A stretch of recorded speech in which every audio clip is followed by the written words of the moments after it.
सोमदत्त पिछले 1 घंटे से सोने की कोशिश कर रहा था, लेकिन उसे नींद नहीं आ रही थी। उसने सोचा क्यों न अपनी पत्नी रीमा को कॉल कर लिया जाए। उसने एक बार घड़ी की ओर देखा। रात के 11 बज रहे थे। क्या करूं? कॉल करूं कि ना करूं? सो तो नहीं गई होगी। सोमदत्त ने रीमा को कॉल कर ही दिया। बहुत देर तक घंटी बजती रही। सोमदत्त कॉल काटने की सोच ही रहा था कि रीमा ने उसका कॉल पिक कर लिया।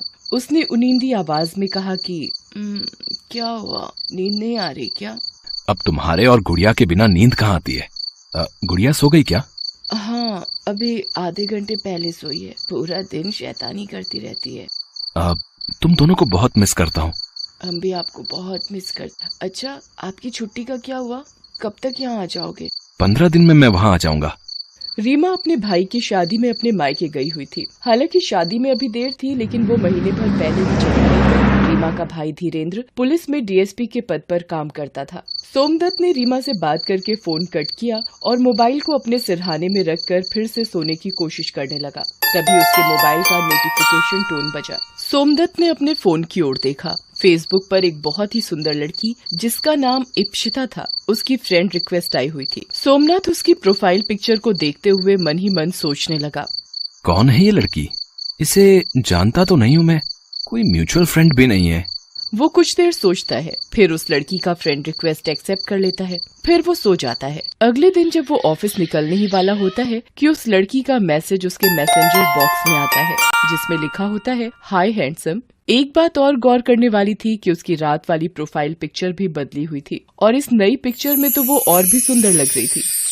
ये लड़की है तो बहुत सुंदर, लेकिन कौन है ये? और मुझे इस तरह से हाय हैंडसम क्यों लिखकर भेजा है? अरे शादीशुदा हूँ मैं। सोमदत्त ने उसके मैसेज का कुछ जवाब नहीं दिया और ऑफिस निकल गया। ऑफिस के लंच टाइम पर जब वो लंच कर रहा था तो फिर से इप्शिता का मैसेज आया। वो उसके मैसेज को पढ़ने लगा। क्या बात है हैंडसम, नाराज हो क्या? मेरे मैसेज का जवाब नहीं दिया? अगर कोई टेंशन है तो मैं तुम्हें मैसेज नहीं करूंगी। तुम मुझे अनफ्रेंड कर सकते हो। अभी के लिए बाय। बार बार इप्शिता जैसी सुंदर लड़की के मैसेज आने से सोमदत्त का मन थोड़ा डोल गया। उसने मन ही मन सोचा कि किसी लड़की से बात करने में क्या बुराई है। ऑफिस में भी तो कितनी लड़कियां हैं, वो सभी से बात करता ही है। ये सोचकर वो इप्शिता के मैसेज का जवाब टाइप करने लगा। अरे नहीं, मैं तो आपको जानता भी नहीं। फिर नाराजगी कैसी? उसके बाद इप्शिता से वो काफी देर तक चैट करता रहा। उस चैट में वो कहाँ काम करता है, क्या करता है और अपना फोन नंबर भी दे दिया। सोमदत्त ने सोचा कि इप्शिता का कॉल आएगा, लेकिन उसने कोई कॉल भी नहीं किया। फिर 2 दिनों तक इप्शिता का कोई मैसेज भी नहीं आया, लेकिन सोमदत्त बार बार अपने मैसेज बॉक्स में जाकर देखता कि कहीं उसका कोई मैसेज तो नहीं आया है। अरे जब कॉल करना ही नहीं था तो फोन नंबर क्या अचार डालने के लिए लिया था? 2 दिन से कोई मैसेज भी नहीं आया इप्शिता का। वो थोड़ा परेशान सा रहने लगा। कई बार उसके मन में आया कि वो ही उसे मैसेज करके पूछ ले कि सब ठीक तो है ना, लेकिन उसने नहीं किया।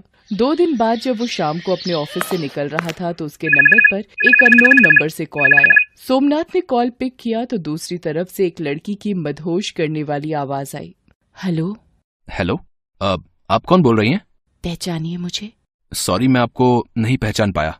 अरे इतनी जल्दी हार मत मानिए, ट्राई तो करिए पहचानने की। सोमदत्त उस लड़की की आवाज नहीं पहचान पा रहा था। तभी उस लड़की ने एक बात कही।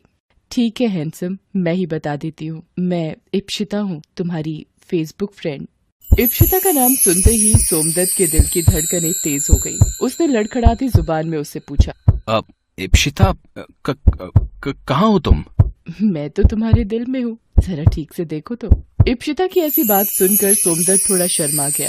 अरे इस तरह लड़कियों की तरह कोई शर्माता है क्या? वैसे तुम फेसबुक पिक में जितने हैंडसम दिखते हो उससे कहीं ज्यादा सामने से लग रहे हो। इप्शिता की इस बात को सुनकर सोमदत्त चौंक गया। अरे तुमने मुझे सामने से कब देख लिया? अभी देख रही हो ना, जरा तुम भी अपनी गर्दन बाईं ओर घुमाओ। हाथ हिलाती हुई मैं भी तुम्हें दिख जाऊंगी। सोमदत्त झट से अपनी बाईं ओर देखने लगा। उसकी थोड़ी दूर पर इप्शिता खड़ी थी। वो इतनी सुंदर थी कि सोमदत्त बिना पल के झपकाए उसे देखता रह गया। इतने में इप्शिता चलते हुए उसके पास आई और उससे कहा, क्या बात है हैंडसम, पहले कभी लड़की नहीं देखी क्या? इप्शिता की बात सुनकर सोमदत्त झेप गया। इप्शिता ने ये बात भांप ली और उससे कहा कि यहीं खड़े रहोगे या कहीं कॉफी पीने चलोगे? सोमदत्त इप्शिता को लेकर कॉफी पीने चला गया। उन दोनों ने उस दिन बहुत सारी बातें की। सोमदत्त को कहीं से भी ऐसा नहीं लगा कि वो इप्शिता से पहली बार मिल रहा है। इप्शिता भी पहली ही मुलाकात में उससे बहुत खुल गई थी। फिर तो वो हर दिन मिलने लगे। उनके बीच में करने को इतनी बातें होती कि वो कभी खत्म ही नहीं होती। रात को भी वो घंटों बातें करते रहते। उनकी बात खत्म होने के बाद रीमा का कॉल आता तो वो रीमा को बोलता कि आजकल काम का बहुत प्रेशर है, क्लाइंट से बात करनी होती है। एक दिन की बात है, रात के 10 बज रहे थे। तभी हर रोज की तरह इप्शिता का कॉल आया। हेलो सोम, तुमसे एक बात कहनी थी, लेकिन कैसे कहूँ समझ नहीं आ रहा है। लगता है तुम मुझे अपना नहीं समझती, तभी बोलने में संकोच कर रही हो। अरे नहीं नहीं सोम, तुमसे ज्यादा अपना तो मेरा कोई नहीं है। तो बोलो क्या बात है। उसके बाद इप्शिता ने सोमदत्त से कहा कि आज उसके घर में कोई नहीं है और उसे रात में अकेले में डर लग रहा है। अगर तुम इस समय आ सकते हो तो आ जाओ। सोमदत्त सोच में पड़ गया। क्या हुआ, नहीं आ सकते? अच्छा रहने दो, मैं मैनेज कर लूंगी। इप्शिता ने ये बात इस अंदाज में और थोड़ा दुखी होकर कही कि सोमदत्त तुरंत तैयार होकर उसके घर पहुंच गया। ये पहली बार था जब सोमदत्त इप्शिता के घर गया था। सोमदत्त को अपने घर देख इप्शिता बहुत खुश हो गई और उसने उसे गले लगा लिया। सोमदत्त को थोड़ा अजीब तो लगा, लेकिन उसे भी इप्शिता का गले लगाना अच्छा लगा, इसलिए उसने कुछ नहीं बोला। थैंक यू सोम, तुम नहीं आते तो पता नहीं आज की रात में अकेले कैसे काटती। अच्छा, तुम कॉफी पियोगे या तुम्हारे लिए कुछ स्पेशल लेकर आऊं? ये कहकर इप्शिता किचन में चली गई। जब वो बाहर आई तो ट्रे में 2 गिलास और ड्रिंक थे। दोनों मिलकर पीने लगे।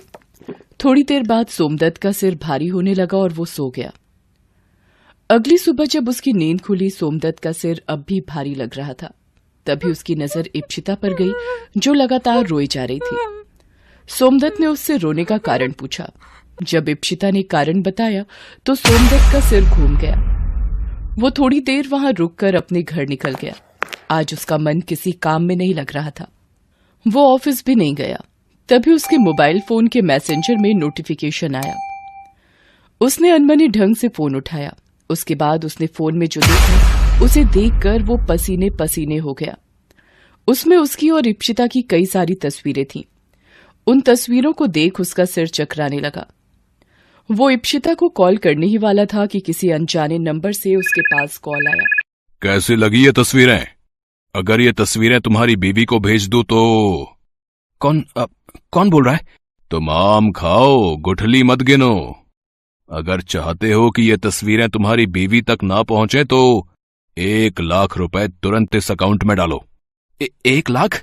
ये तो पहली किश्त है बंधु, और इज्जत बचाने के लिए ये तो कुछ भी नहीं। सोमदत्त बहुत डर गया। उसने डरते डरते इप्शिता को कॉल किया तो इप्शिता ने बोला कि सोम, पता नहीं वो कौन है, लेकिन जो भी है बहुत बदमाश है। उसने मुझे भी कॉल किया और मुझसे भी पैसे मांगे हैं। सोम, पैसे का क्या है, आएगा और चला जाएगा, लेकिन एक बार इज्जत चली गई तो सब खत्म हो जाएगा। सोमदत्त ने 1 लाख रुपए उस आदमी को दे दिए। 1 सप्ताह बाद फिर उससे 30,000 रुपए मांगे गए। 2 दिन बाद फिर से 50,000। सोमदत्त परेशान हो गया। इस बीच उसके साले की शादी की डेट नजदीक आ गई। वो जाना तो नहीं चाहता था, लेकिन रीमा ने उसे जबरदस्ती बुलाया। सोमदत्त वहां भी बहुत परेशान रहता था। रीमा को आखिर समझ नहीं आ रहा था कि उसके पति को क्या हो गया है। सारा दिन वो कुछ न कुछ सोचता रहता। रीमा ने एक बात और नोटिस की थी कि सोमदत्त अपने फोन को 1 मिनट भी अपने से अलग नहीं होने देता। कुछ तो बात जरूर है, ये हमेशा फोन को खुद से चिपकाए हुए क्यों घूमते हैं। एक दिन रीमा ने सोमदत्त को उस ब्लैकमेलर से बात करते हुए सुन लिया। उसे सारी बातें पता लग गई। उसे सोमदत्त पर बहुत गुस्सा आया, लेकिन ये समय उस पर गुस्सा करने का नहीं, उसका साथ देने का था, क्योंकि वो देख रही थी कि उसका पति कितना परेशान है। ये इप्शिता कौन है? इप्शिता? कौन इप्शिता? सोम, झूठ मत बोलिए, मुझे सब पता लग गया है। बस आप सब कुछ सच सच बता दीजिए। रीमा की बात सुनकर सोमदत्त फूट फूट कर रोने लगा और उसे सारी बातें बताई। रीमा ने अपने डीएसपी भाई धीरेन्द्र से सारी बात बताई। आप लोग बिल्कुल चिंता मत करिए, ये ब्लैकमेल करने वाले का गिरोह है जो आजकल इस ढंग से लोगों को फांसता है। और जानते हैं जीजा जी, वो इप्शिता भी उसी गिरोह की सदस्य है। धीरेन्द्र की बात सुनकर सोमदत्त शॉक्ड रह गया। हालांकि उसे भी कभी कभी उस पर शक तो होता था, लेकिन उसने अपनी बातों के जाल में सोमदत्त को इस तरह से फंसा रखा था कि उसे लगता था कि वो बहुत ही सीधी साधी लड़की है। धीरेन्द्र ने उन्हें पकड़ने के लिए जाल बिछाया। जल्द ही इप्सिता अपने गिरोह के और सदस्यों के साथ पकड़ी गई। सोमदत्त बार बार रीमा से अपने किए की माफी मांगता। रीमा बार बार उससे कहती कि मैंने आपको माफ कर दिया है। पति पत्नी का रिश्ता विश्वास पर टिका होता है, इसे कभी न टूटने दें।